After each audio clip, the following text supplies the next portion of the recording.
গত ভিডিওতে আমরা এক্সেল ইন্টারফেস সম্পর্কে জেনেছি। শুধু এক্সেল ইন্টারফেস সম্বন্ধে জানলে হবে না, অফিসের 90% কাজ শুরু হয় ডাটা এন্ট্রি দিয়ে। আপনি যদি ডাটা এন্ট্রি ভুল করেন তাহলে পরবর্তী ফর্মুলা, রিপোর্ট এবং ড্যাশবোর্ড সব কিছু ভুলভাল হবে। আজকের ভিডিওতে আমরা দেখব কিভাবে ডাটা এন্ট্রি করে এবং ফরম্যাটিং কি করে করতে হয়। চলুন শুরু করা যাক। নমস্কার, আমি পলাশ, আপনারা দেখছেন এআই সিএফও একাডেমি। আজকের ভিডিওতে আমরা শিখব প্রফেশনাল ডাটা এন্ট্রি কী করে cell formatting, number formatting, data formatting, alignment, border, cell colour, format painting. ভিডিওটি শেষ পর্যন্ত দেখলে আপনি অফিস স্ট্যান্ডার্ড এক্সেল টেবিল তৈরি করতে পারবেন।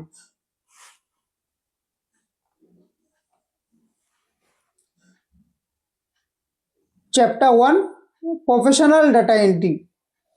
চলুন একটি এমপ্লয়ি স্যালারি শিট তৈরি করি। প্রথমে আমরা লিখে নেব employee ID, employee name, department, join date, salary, bonus, total salary. তাহলে এক এক করে আমরা এমপ্লয়ি আইডিগুলো লিখি। Employee ID SB00101। এইভাবে আমরা 5 জনের এমপ্লয়ি আইডিগুলো লিখে নিচ্ছি। ফার্স্ট এমপ্লয়ি নাম রোহিত দাস, সেকেন্ড অমল রয়, থার্ড বিকাশ সাহা, 4 নম্বরে চন্দন দত্ত, 5 নম্বরে দিলীপ সাহা, 6 নম্বরে রিয়া দাস। ডিপার্টমেন্ট, এবার ডিপার্টমেন্টগুলো আমরা লিখব। Rohit Das account, Amal Roy cashier, Bikash Sarkar sales executive, Chandan Dutta manager, Dilip Saha IT, Riya Das HR। এক এক করে আমরা জয়েনিং ডেটগুলো লিখছি, দেখে নাও। স্যালারি, রোহিত দাসের স্যালারি 12,000 টাকা, অমল রায়ের স্যালারি 8,000 টাকা, বিকাশ সরকারের স্যালারি 10,000 টাকা, চন্দন দত্তর স্যালারি 15,000 টাকা, দিলীপ সাহার স্যালারি 12,000 টাকা, রিয়া দাসের স্যালারি 10,000 টাকা। তো এবার বোনাসগুলো লিখব। সেই হিসাবে একটা অলমোস্ট বোনাস আমরা লিখে দিচ্ছি গড়ে। রোহিত দাসের বোনাস 5,000 টাকা, অমল রয়ের বোনাস 3,000 টাকা, বিকাশ সরকারের বোনাস 4,000 টাকা, চন্দন দত্তর বোনাস 6,000 টাকা, দিলীপ সাহার বোনাস 5,000 টাকা আর রিয়া দাসের বোনাস 4,000 টাকা। এবার টোটাল স্যালারি বের করব। Equal to some salary, salary থেকে সিলেক্ট করে বোনাস, স্যালারি বোনাস দুটোকে সিলেক্ট করে এন্টার করব, তাহলে টোটাল স্যালারি বেরিয়ে যাবে। এবার টোটাল স্যালারি ওখান থেকে ড্র্যাগ করে এটাকে নিচে নামাবো। টোটাল স্যালারিটা কি করে বের করব, এটা আমরা আগের ভিডিওতেও দেখিয়েছি ফর্মুলাটা। আর ওই ফর্মুলাটাকে তুমি যদি আরো বেশি ডিপলি ভালোভাবে দেখতে চাও তো আগের ভিডিওটা একবার দেখে নিও। Equal to some salary bonus দুটোকে সিলেক্ট করব, সিলেক্ট করে এন্টার করব। এন্টার করলেই দেখো অটোমেটিক স্যালারি চলে এসছে। এবার যেটা সিলেক্ট আছে ওই কোণা থেকে টেনে আমি পুরোটা টেনে নিচে নামিয়ে দেবো। নিচে নামিয়ে দিলে কি হবে, এটা অটোফিল হয়ে যাবে। আমরা বলেছিলাম অটোফিল শিখবো, তো এই অটোফিলটা দেখো আমরা শিখে নিলাম এখানেই। টোটাল স্যালারিটা সবারই অটোফিল হয়ে গেল, অটোমেটিক চলে আসলো। এবার আমরা শিখবো ফন্ট ফরম্যাটিং। ফন্ট কিভাবে ফরম্যাটিং করতে হয়। একটা টেবিলকে, ডেটাকে ফরম্যাটিং যতক্ষণ না করবে ততক্ষণ অবধি ডেটাটাকে সুন্দরভাবে তুলে ধরতে পারবে না। চলো শুরু করি। প্রথমে এমপ্লয়ি থেকে টোটাল স্যালারি অবধি সিলেক্ট করব। সিলেক্ট করার পরে হোমে ক্লিক করব। হোমে ক্লিক করার পর দেখো ওপরে এ বড় হাতের আছে, তো এ বড় হাতের ওটাকে দুবার ক্লিক করব। দেখো দেখো যতটা আমি সিলেক্ট করেছি পুরোটা দেখো বড় হয়ে গেছে। এবার আমি এর কালার চেঞ্জ করব। কালার দেখো নিচে কালার দেওয়া আছে, এই কালারটাকে চেঞ্জ করব। চেঞ্জ করার জন্য ক্লিক করলাম, navy blue, deep navy blue নিলাম, সিলেক্ট করলাম। এবার এর ভিতরে যে ব্ল্যাক কালারের লেখা আছে, তো ব্ল্যাক কালারটা ভালো লাগছে না, এটা অন্য কালার দিলে আরো বেশি ফুটে উঠবে। তার জন্য আমি কি করব, তার জন্য আমি করলাম যে তার পাশে দেখো এ লেখার নিচে কালার দেওয়া আছে ব্ল্যাক, ওটাকে ক্লিক করে আমি হোয়াইটটা সিলেক্ট করব। হোয়াইটটা সিলেক্ট করার পর দেখো এখন কত সুন্দর লেগে যাচ্ছে, এখন লেখাটাও স্পষ্ট বোঝা যাচ্ছে। তো এইভাবে কিন্তু তোমরা প্রত্যেকে প্র্যাকটিস করো। চ্যাপ্টার 4 দেখবো আমরা নাম্বার ফরম্যাটিং, নাম্বারটা কি করে ফরম্যাট করতে হয়। পুরোটাকে সিলেক্ট করলাম। সিলেক্ট করার পরে দেখো ওখানে নাম্বার আছে, এই যে এই জায়গাটা নাম্বার, নাম্বার এখানে এসে আমরা অ্যাকাউন্টস ক্লিক করলাম।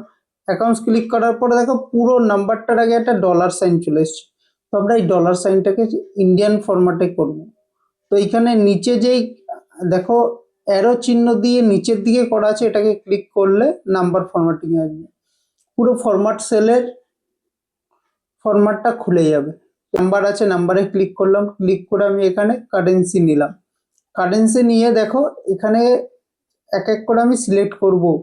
দেখো সবগুলোর সামনে ইন্ডিয়ান কারেন্সির সিম্বল চলে এসছে। তো এবার আমি কি করব, decimal increase decrease. Next chapter আমাদের ডেট ফরম্যাটিং, আমরা ডেটটাকে ফরম্যাটিং করব। পুরো পুরো ডেটটাকে সিলেক্ট করুন, পুরো ডেটটাকে সিলেক্ট করো। সিলেক্ট করার পরে দেখো সেম জায়গায় নাম্বার ফরম্যাটিং আছে, সেম জায়গায় ক্লিক করো। ক্লিক করার পরে দেখো এখানে ডেট আছে, কারেন্সি, তারপরে অ্যাকাউন্টস, তারপরে ডেট আছে। ডেট এখানে শর্ট ডেট, লং ডেট। তো আমি ডেট কিভাবে নেব, এটা কাস্টমাইজ করা যায়। কাস্টমাইজ করে আমি এখানে ডেট আমার মতো স্টাইলে আমি নিতে পারবো। দেখো আমি দুটো স্টাইল করে দেখাচ্ছি, শিখে নাও, তোমরা তোমাদের মতো করে করবে। এই ডেট ফরম্যাটিংকে আরেক রকম ভাবে করা যায়, শর্ট ডেট, লং ডেট। দেখে নাও শর্ট ডেট কি, কোন জায়গায় ক্লিক করলে শর্ট ডেট হয়, কোথায় ক্লিক করলে লং ডেট হয়, এটা একটু দেখে নাও, ঠিক আছে। নেক্সট চ্যাপ্টার অ্যালাইনমেন্ট, আমরা অ্যালাইনমেন্ট করাটা শিখবো, কি করে অ্যালাইনমেন্ট করতে হয়, ঠিক আছে। পুরো ডেটাটাকে সিলেক্ট করলাম। সিলেক্ট করার পরে দেখো এই যে অ্যালাইনমেন্ট লেখা আছে, এই অ্যালাইনমেন্টটা হচ্ছে আমি যে বা পাশ, ডান পাশ, মিডিল, আমি টেক্সটটাকে যেরকম খুশি সেরকম ভাবে সাজাতে পারি, ঠিক আছে। দেখে নাও প্রত্যেকটাতে ক্লিক করবে, আমি মিডিলটা সিলেক্ট করলাম, মিডিলটা দেখতে ভালো লাগে তাই আমি মিডিলটাকে সিলেক্ট করলাম। তোমরা তোমাদের মতো করে নিও। মার্জ, মার্জ করাটা শিখবো। মার্জ কি করে করতে হয়, দেখো আমি পরপর 4টে সেলকে সিলেক্ট করলাম। দেখো ফার্স্ট সেলে আমি লিখলাম টোটাল স্যালারি, লিখার পরে তারপরে পরপর 4টে সেল সিলেক্ট করলাম। সিলেক্ট করে ওই অ্যালাইনমেন্ট যেখানে আছে তার পাশে দেখো মার্জ সেল লেখা আছে, তো মার্জ সেলে ক্লিক করলে দেখো সব 4টে সেল মিলে একটা সেল হয়ে গেল। তো এটাকে মার্জ সেল বলে। তো এটা এইভাবে মার্জ সেল করে, দেখে নাও। স্যালারিটা আমরা টোটাল স্যালারিটা বের করব। আচ্ছা এখানে তো ইন্ডিভিজুয়াল স্যালারি আছে, টোটাল স্যালারিটা কি করে বের করব সেটা দেখে নাও, সেই ফর্মুলা একই আছে। আর সেম অটো ফিল্ডও করব, দেখো ইকুয়াল টু সাম, পুরোটা সিলেক্ট করলাম, এন্টার, 5 সেল। এটাকে টেনে আমি যতটা বাড়াবো ততটা অবধি পুরোপুরি অটো সেল হয়ে যাবে, পুরোপুরি অটো সিলেক্ট হয়ে যাবে। নেক্সট চ্যাপ্টার আমাদের বর্ডার অ্যান্ড কালার, কি করে আমরা বর্ডার করব, কিভাবে কালার করতে হবে সেটা আমরা একবার দেখে নিই, চলো। বর্ডার অ্যান্ড কালার করার পরে দেখবে পুরো ফরম্যাটটাই পুরো প্রফেশনাল লুক চলে এসেছে। পুরোটা সিলেক্ট করো, সিলেক্ট করে বর্ডারে যাও, বর্ডারে গিয়ে অল বর্ডার করলাম। অল বর্ডার করে পুরোটাই আমার বর্ডার হয়ে গেল। এবার আমি থিক বর্ডার দেব। থিক বর্ডার মানে মোটা লাইন।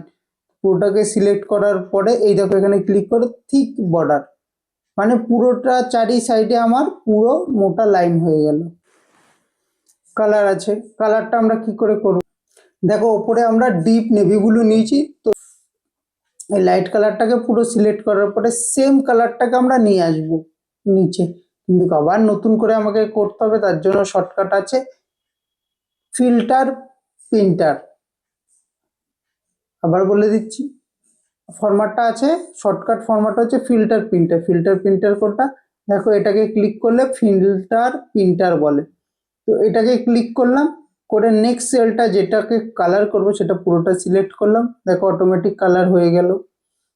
সেম ভাবে করছি, দেখো কালারটা হয়ে গেল সেম অটোমেটিকলি। একটা গুরুত্বপূর্ণ জিনিস তোমাদেরকে বলে দিচ্ছি, এটাকে মাথায় রেখো। যারা নতুন করছো তারা সব থেকে বেশি ভুল করো, এই ভুলগুলো করা যাবে না।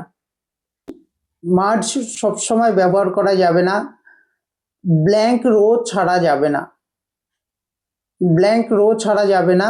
একই কলমে নাম্বার এবং টেক্সট দুটোকে ব্যবহার করা যাবে না। র্যান্ডম কালার ব্যবহার করা যাবে না। প্রপার হেডিং না দেওয়া। একটা ডেটা তৈরি করব, প্রফেশনাল লুক দেবো তাকে, তাকে প্রপার হেডিং দিতে হবে আমাকে। আজকে তাহলে আমরা কি কি শিখলাম? প্রফেশনাল ডাটা এন্ট্রি করা শিখলাম, ফরম্যাটিং শিখলাম, নাম্বার ফরম্যাটিং শিখলাম, ডেট ফরম্যাটিং শিখলাম, টেক্সট অ্যালাইনমেন্ট করা শিখলাম, বর্ডার দেওয়া শিখলাম, ফরম্যাট পেইন্টার শিখলাম। পরবর্তী ভিডিওতে শিখবো আমরা এক্সেলের 20টি ফর্মুলা, যা প্রতিটা অফিসে ব্যবহার হয়। এই রকম ভিডিও পেতে এআই সিএফও একাডেমিকে সাবস্ক্রাইব করুন এবং পরবর্তী ভিডিও এক্সেলের কোন বিষয় আপনি দেখতে চান সেটা কমেন্টে লিখে দিন। তো আমরা আপনাদের মতো করে নেক্সট ভিডিওটা নিয়ে আসব। ধন্যবাদ, নমস্কার।